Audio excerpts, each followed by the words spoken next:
Hey, it's your old pal Chris. Today was the first day that felt like a normal teaching day this semester. Um, I mean, last Wednesday was also okay, um, but this was the first day that I met with all three of my classes. Because one of the classes only meets on Mondays, and last Monday, of course, I was flying back from Portland for the from the XOXO festival. So today felt good for a number of reasons, but one of the reasons it felt good is I started using Jeff Vandermeer's book, Wonder Book, as the textbook for my genre fiction class. And I've not read it before. It comes highly recommended by colleagues of mine at the undergraduate level who are also graduates of the master's program that I was a part of. But I never read it before. It's a wonderfully illustrated book, thick, heavy, but not, and kind of dense in a sense, but not full of itself, not full of shit, as many books on writing are.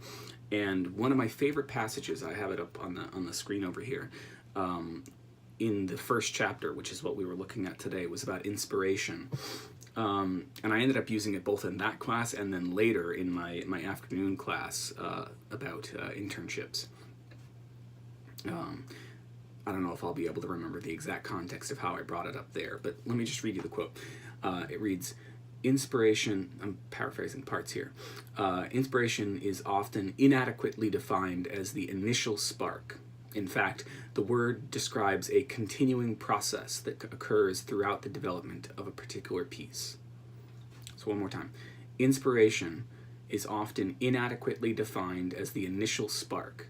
In fact, the word describes a continuing process that occurs throughout the development of a particular piece.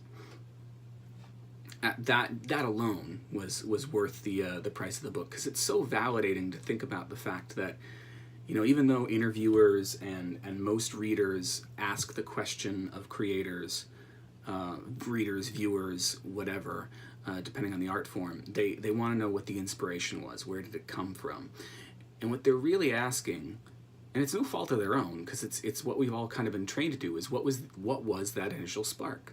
What was that thing that made you start creating this thing that I love, or that I hate, or that I'm feeling indifferent about?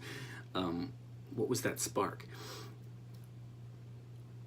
And the question is inadequate, right? And it doesn't let you, as the person who's made the thing, consider the fact that yes, there was an initial spark, but there were many sparks along the way that kept you going through the long, drawn-out process of creation. So I think what I brought up, the reason I brought it up later in my internship class, which is called Fieldwork and Seminar in the Humanities, which is about getting jobs and keeping jobs and staying sane while doing your job as an artist, or as somebody working in an artistic adjacent field. And you know, one of the things that we talk about there, and in many careers, not just in the arts, is about that magic moment when you knew what you were going to be when you grew up. And that question is also unfair, right? It's also problematic, because not everybody has that moment. They might have several moments. And even those of us who have that one moment, I can point to an assignment I did in second or third grade as the moment I knew I wanted to be a writer. But there are lots of other moments along the way. And so I loved this quote in the Vandermeer book about inspiration as a continuing process. I think I'm gonna carry that one with me for quite some time. You should carry it with you too.